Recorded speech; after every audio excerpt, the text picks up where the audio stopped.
So the speaker thinks he knows better than the victims themselves. I mean, instead of insulting the survivors, maybe he should have shown up and listened to the survivors. The survivors are the ones who want this bill.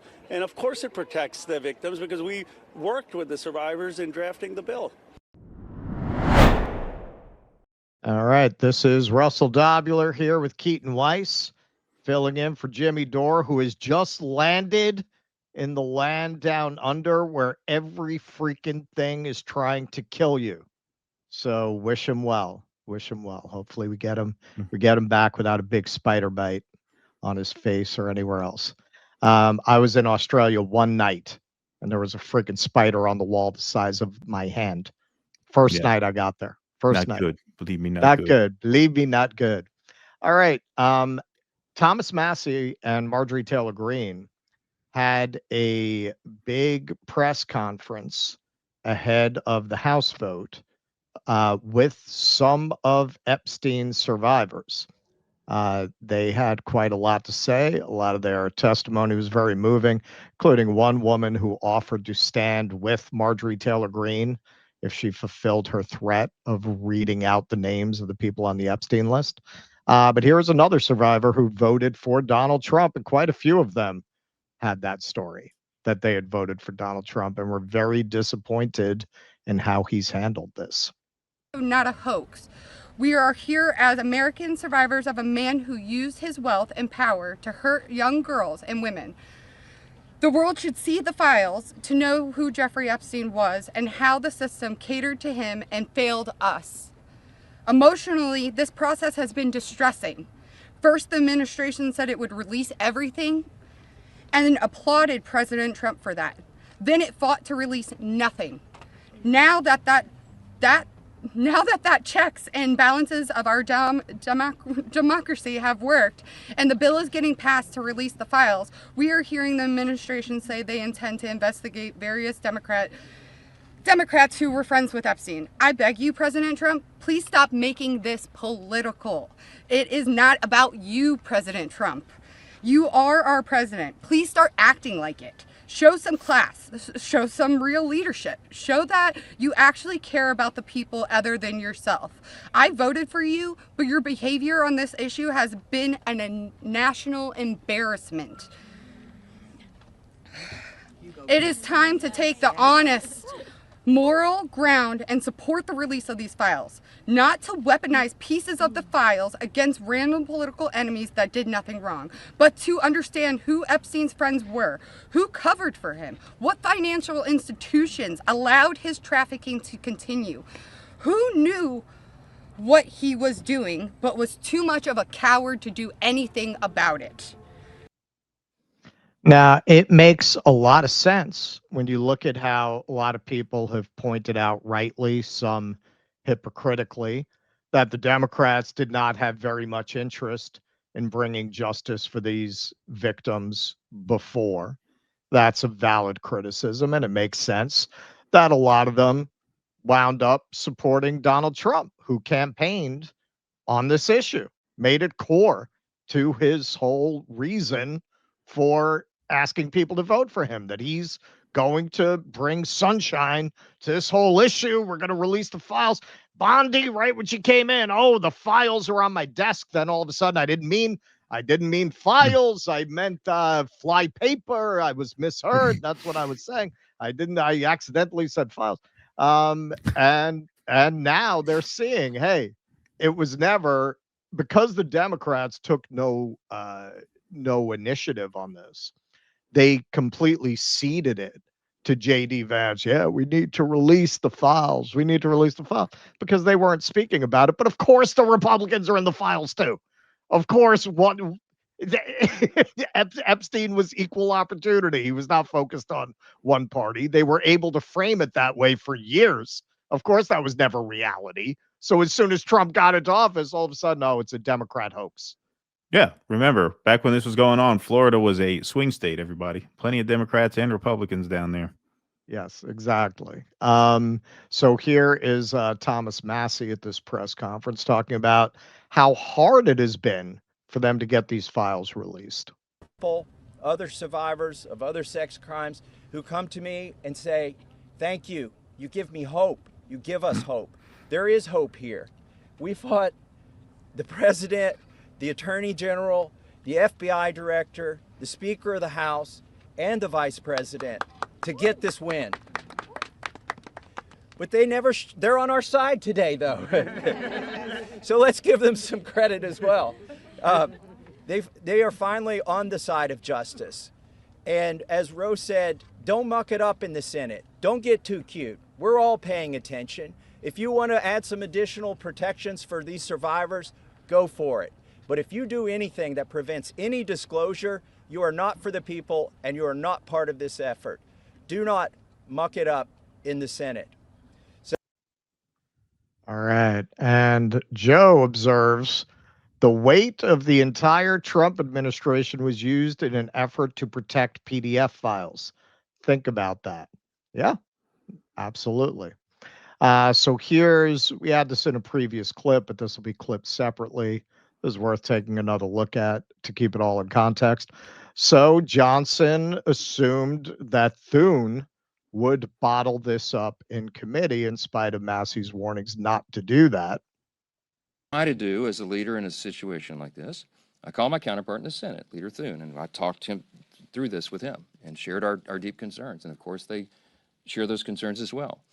And so I'm very confident that when this moves forward in the process, if and when it is processed in the Senate, which there's no certainty that that will be, that they will take the time methodically to do what we have not been allowed to do in the House, to amend this discharge petition and to make sure that these protections are there. The authors of the discharge did not allow us to do that here. That's the rules here. But in the Senate, they can correct it. So all for the victims. So Professor Zenkus calls this out. This is complete garbage. Redacting victims' names is not hard. Replacing them with victim number 1 or victim number 12 is not hard. DAs do it all the time. This has nothing to do with victims. Johnson is trying to protect predators. Mike Johnson is full of shit. And this is the tack they've taken from the beginning with Blanche Dubois Bondi doing her whole aggrieved Southern Belle thing. We are not going to do that to the victims. There are disgusting videos and people will never see that. Yeah, that's what people were asking for. Of course, that's what people were demanding. Yeah, for the videos of underage victims to be released. Yeah, that's what we're talking about, Pam. But of course, she knows that. So here's Ro Khanna being asked about this ridiculous premise that they would have passed this bill without having protections for the victims. They're protected in this bill. That was poorly drafted. The speaker is saying that. So the speaker thinks he knows better than the victims themselves? I mean, instead of insulting the survivors, maybe you should have shown up and listened to the survivors. The survivors are the ones who want this bill. And of course it protects the victims because we worked with the survivors in drafting the bill. And here's Massie's take on that question of what it would mean if the Senate did not vote for this in its current form or in a much altered form. Impact if the Senate does in fact change this bill. They're part of the cover-up. And these bozos here, they pretend like, okay, now we're ready to pull the Band-Aid off after 5 months of shooting themselves in the foot, politically and morally. They're ready to pull the Band-Aid off. But the reality is, Speaker Johnson's press conference shows that he is unrepentant. They have a backup plan, and I think it's going to work poorly for them, by the way. By the time they get done with trying to cover up by having these other investigations or having amendments in the Senate, they're just going to make more people complicit. Like, it takes somebody to offer those amendments, and then they're going to have votes on those amendments. And I would encourage them to pass this bill as is, put it on the president's desk. It's got protections to prevent the release of child pornography. That's a lie. The speaker, go read the bills, guys. It's right in there. It's got protections. Okay. Call to activism here points out Khanna and Massie quietly provision in the bill that the DOJ must notify Congress, both Republicans and Democrats, if they make any redactions in the files. They are not going to be able to quietly take daddy's name out of the files without anybody noticing it. Brian Allen, Massie just blew up Mike Johnson's entire excuse. Johnson is now claiming the Epstein bill, quote, risks exposing non-credible victims, whatever that means. Yeah. But survivors support this bill and have said so repeatedly. So Massie is asking the real question. Is Mike Johnson calling every Epstein survivor non-credible just to protect the men who flew to that island? Because that's exactly what it looks like. Well, it's because that's exactly what it is. And here's Massie. For anyone hoping to use ongoing investigations as a reason to withhold Epstein files, please read the language of the bill. Narrowly tailored and temporary. Thank you for your attention to this matter. He really hates Trump. And so let's read the clause. Would jeopardize an active federal investigation or ongoing prosecution, provided that such withholding is narrowly tailored and temporary. So it allows them to do that, but if it is very narrowly focused and if it is temporary. Now, of course, and we'll get to this in your segment, Keaton, already Bondi is trying to pull this very predictably. I would predict that they're going to try to drive a truck through the opening that temporary allows. What does temporary mean? That's not a strictly defined term. But here's Massie dropping the real truth bomb.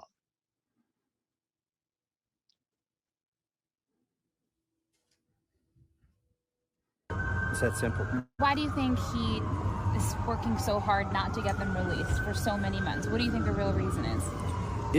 These files implicate billionaires and friends of his and political donors that he's trying to protect.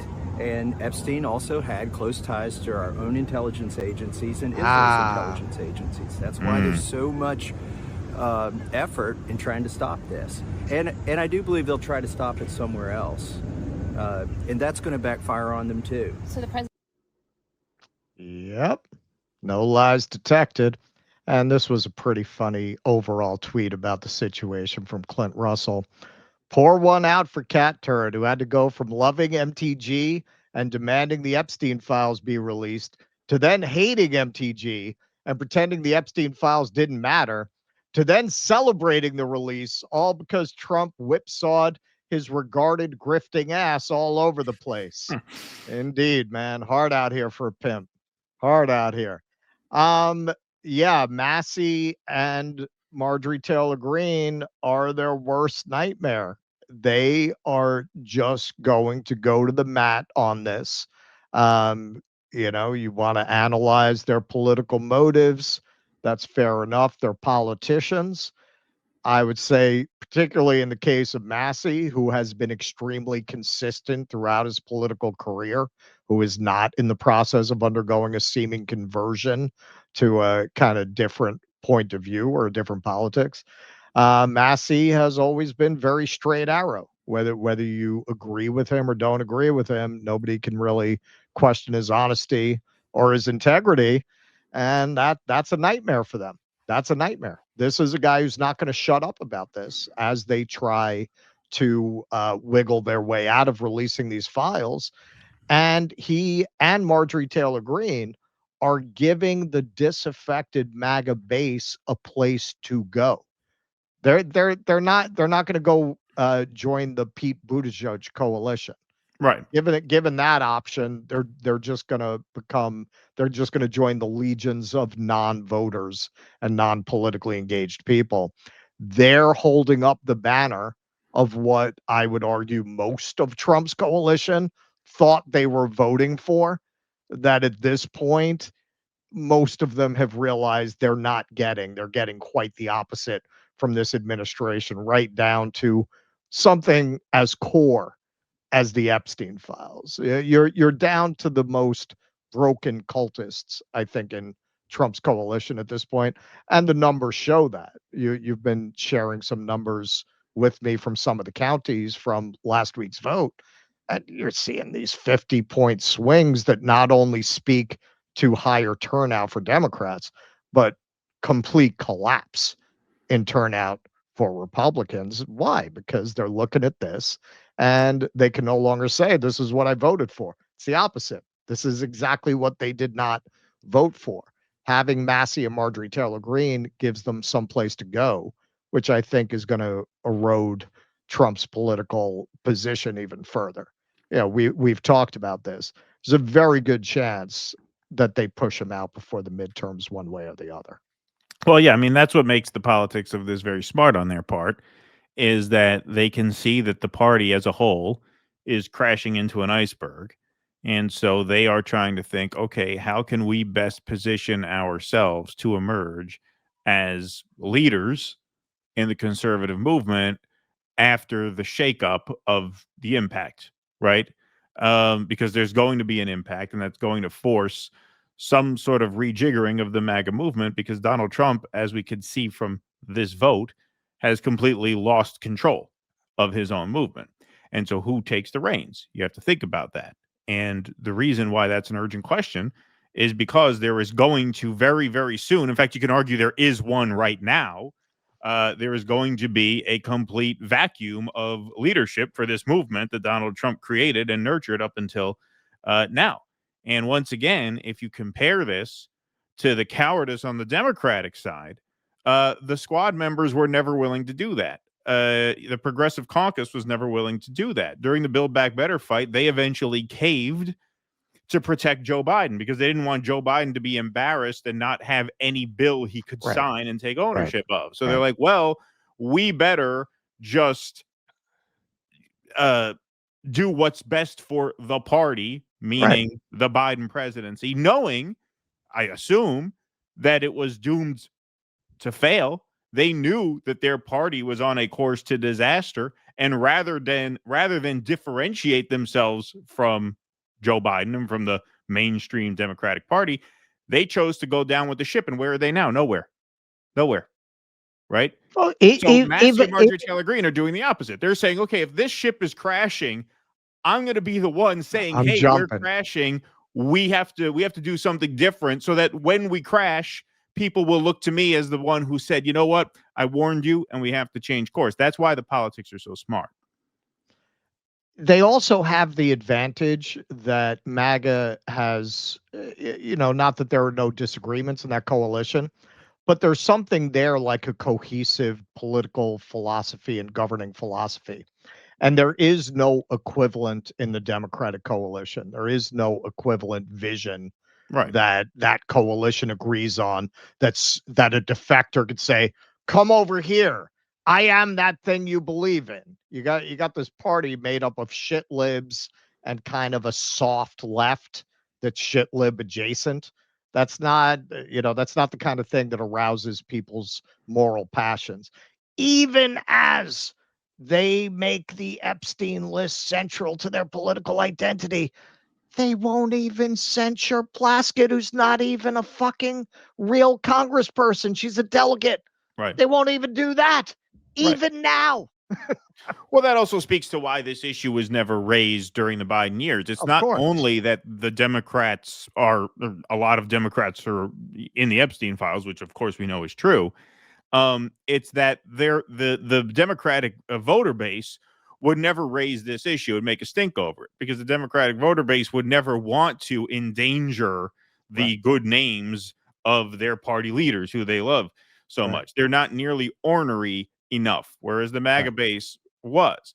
Like, no politician is going to touch this issue unless you make them. Democrat, Republican, doesn't matter, right? They all are guilty, broadly speaking, right? So no politician is just going to take it upon themselves to say, you know what, I'm going to lead the charge to release the Epstein files, and I'm going to get hundreds of people along with me. You'll have rogue actors like Massie who do it, but you're never going to get a whole party behind this unless they are under extreme pressure too.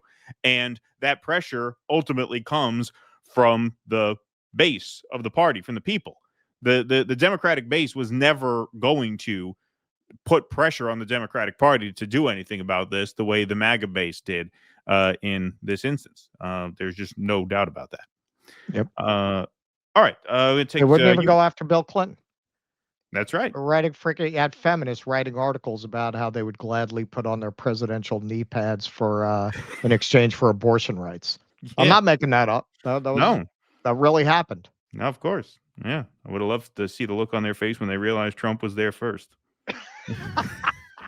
Come see me on tour in Pottstown, Pennsylvania, Waikiki, Hawaii, and the Comedy Store in Los Angeles. Go to jimmydore.com for a link for tickets.